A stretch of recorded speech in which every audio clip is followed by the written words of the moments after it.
2024년 7월 23일 화요일입니다.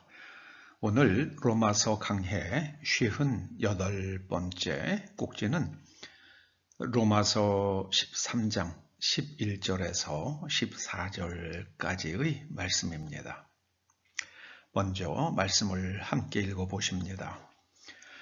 또한 너희가 이 시기를 알거니와 자다가 깰 때가 벌써 되었으니 이는 이제 우리의 구원이 처음 믿을 때보다 가까웠음이라. 밤이 깊고 낮이 가까웠으니 그러므로 우리가 어둠의 이를 벗고 빛의 갑옷을 입자. 낮에와 같이 단정히 행하고 방탕하거나 술 취하지 말며 음란하거나 호색하지 말며 다투거나 시기하지 말고 오직 주 예수 그리스도로 옷 입고 정욕을 위하여 육신의 일을 도모하지 말라.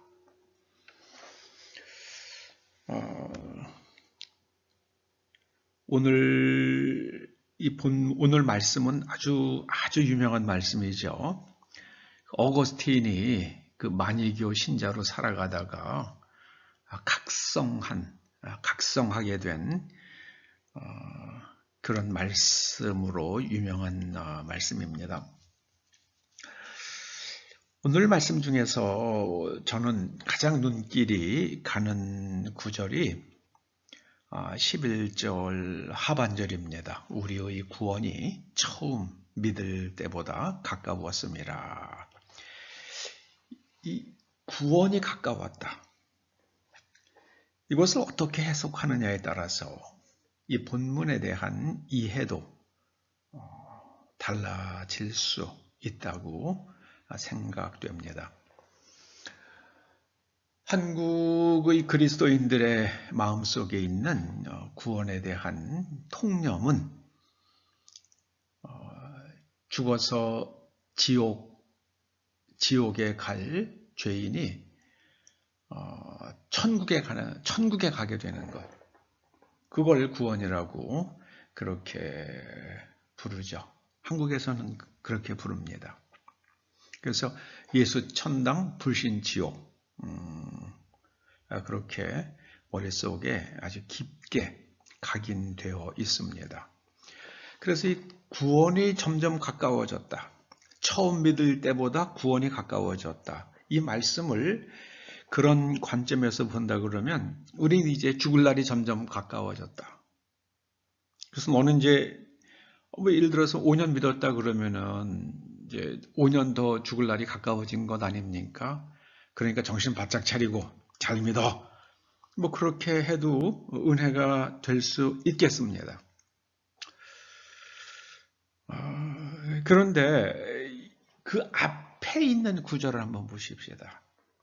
그런데 너희가 이 시기를 알거니와, 지금 이때가 어느 때냐, 지금 어떤 타이밍이냐, 어떤 기회냐, 자다가 깰 때가 벌써 되었다. 자는 거는 흑암 가운데 있는 거지. 의식이 없잖아요. 깨면 의식이 생깁니다. 그래서 이걸 깨는 것을 그 흑암 가운데 있다가 사람들이 깨워서 마음속으로 의식하고 옳고 그름을 스스로 분별할 수 있게 되는 것을 가리켜서 계몽이라고 그러죠.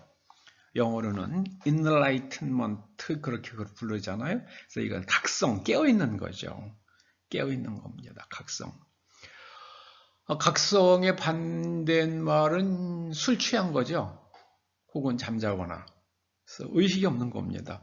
술 많이 먹으면 필름 끊어진다고 그러잖아요. 술 그 자체는 저는 하나님께서 만드셨다고 생각을 합니다. 안 그러면 이 지상에 존재할 수가 없죠. 알코올이란 것이 하나님께서 허락하시지 않았다 그러면 이 땅에 존재할 수가 없는 거죠.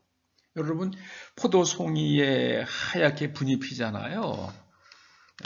그거 하나님께서 만드신 거죠. 그게 당분을 알코올로 변화시키는 그런 곰팡이가 붙는 거라고 그러잖아요. 그 이제 포도 안에 당분이 많으니까 그 당분이 바깥으로 새 나옵니다. 그럼 거기에 가서 이제 그 당분을 발효시킬 수 있는 곰팡이들이 달라붙죠. 그래서 이게 허옇게 되는 거라고 그렇게 저는 알고 있습니다.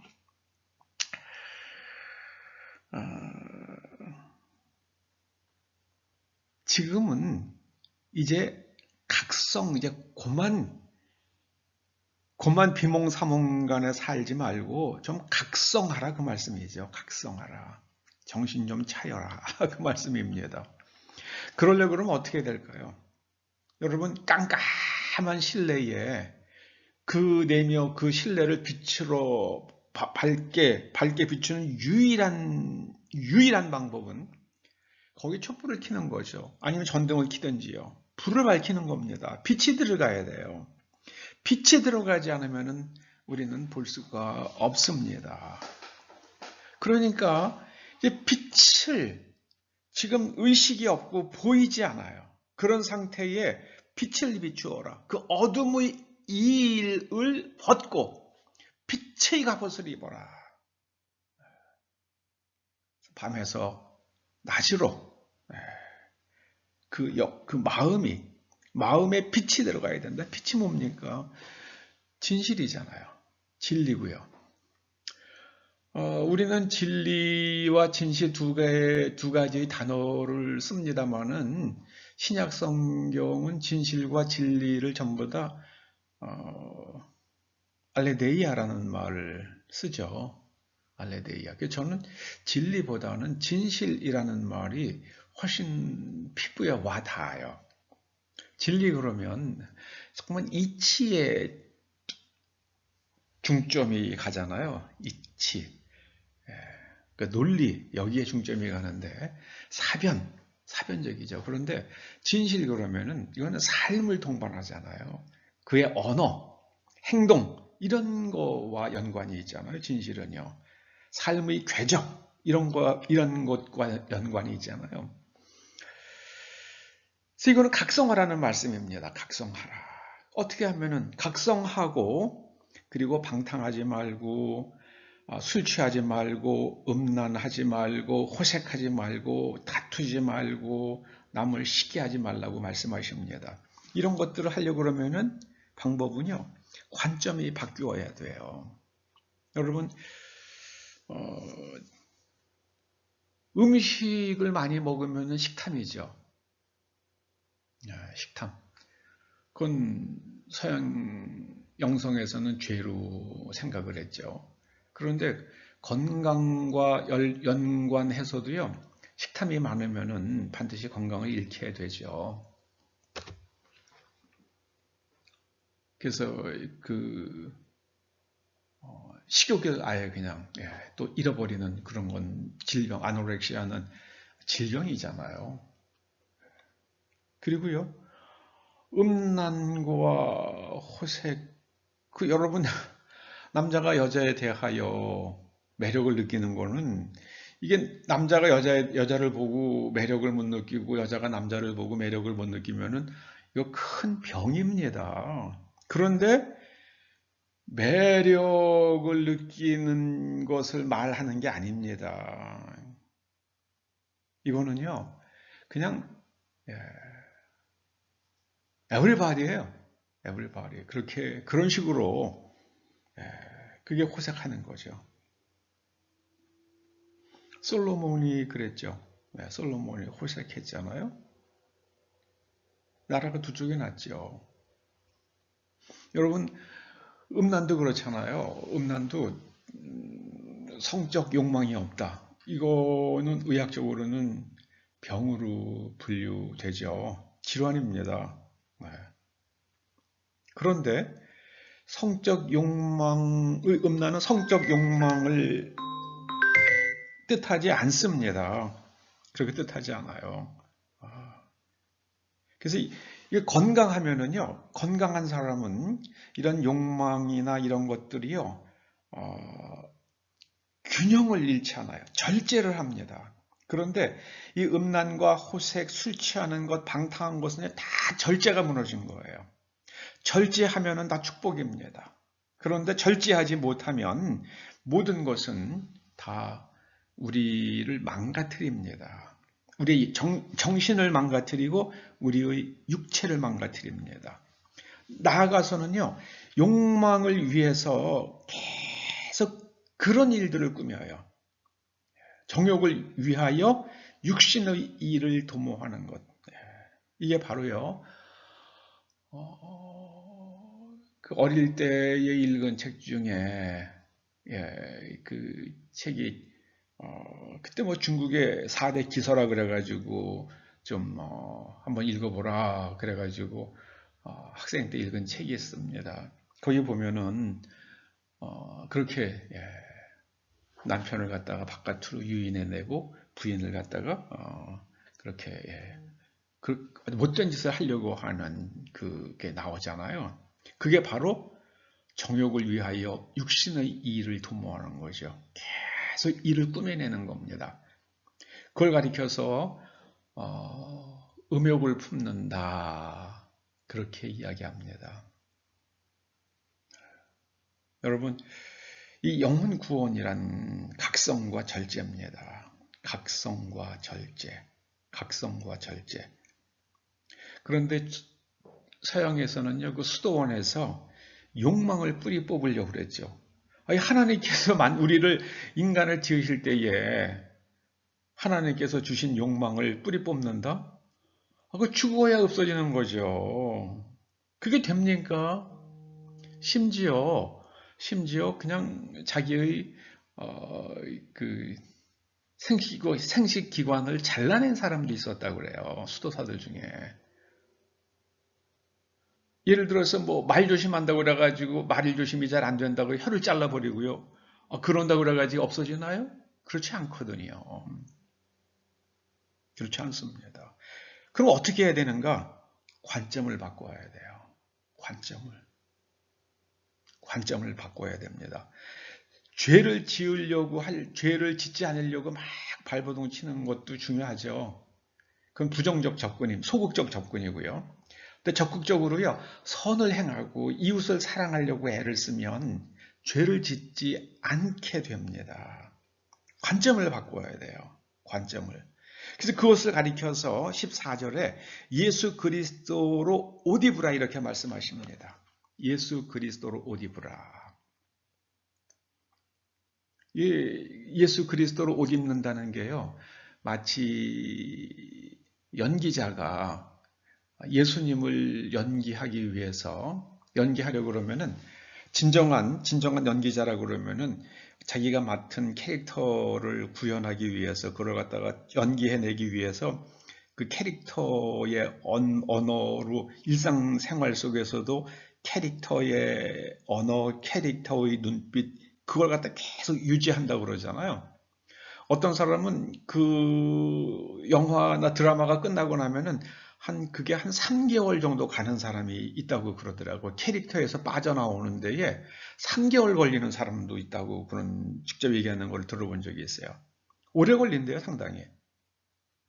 그러고 나서야 그 눈빛, 그 말투가 나오는 거래요. 그 목소리가 나온다는, 그렇게 얘기하더라고요.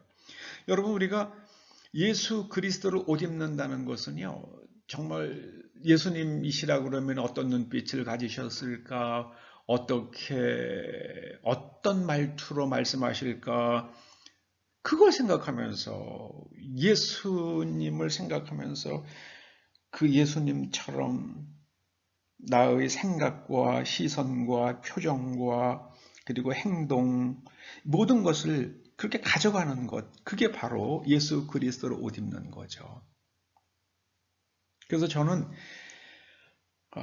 11절에서부터 14절을 좀 우리가 익숙한 단어로 바꾼다 그러면은요, 각성과 절제, 그리고 신앙과 연결시켜서는 이것이 영혼 구원, 이 영혼은 여기서 정신입니다. 푸시케예요, 헬라어로는요. 이게 완전히 어둠에 있는 그 정신을 이 빛 가운데로 옮겨놓는 겁니다. 영혼 구원의 길. 영혼 구원의 길은 각성과 절제입니다. 각성과 절제. 각성과 절제. 우리 자꾸만 없애려고 그래요. 안 없어집니다. 식욕 없어지면 병입니다. 성욕 없어지는 것도 병입니다. 그거 큰일 나는 거예요.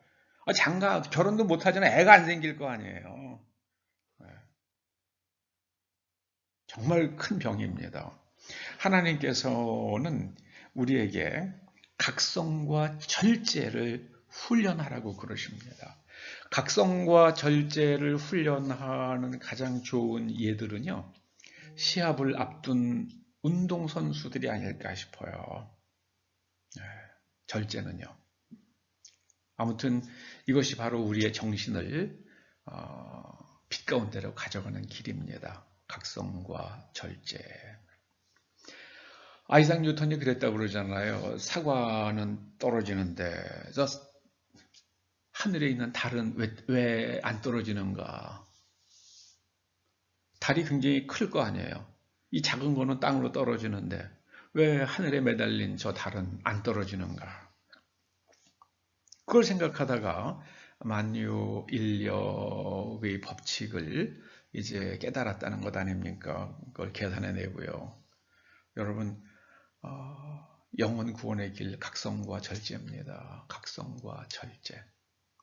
각성과 절제. 그러려고 그러면은요, 성경을 읽고 깊이 생각해야 돼요. 피상적으로 읽으면은요, 뭐 성경 몇 장 몇 절이 무슨 말씀이 있다는 거는 잘 알죠. 그런데 그냥 그뿐이에요. 한국에는요, 성경 몇 장 몇 절이 무슨 내용이라는 것을 갖다가 잘 아는 사람은 많은데요. 그걸 갖다가 삶 속에서 구현해내는 사람은 그렇게 쉽지 않은 것 같습니다. 각성과 절제, 우리의 정신을 되살리는 길입니다. 기도하시죠. 주님 감사드립니다. 우리가 주님을 옷 입고 각성과 절제의 삶을 살아갈 수 있도록 은혜 내려 주시옵소서. 예수님의 이름으로 기도드립니다. 아멘.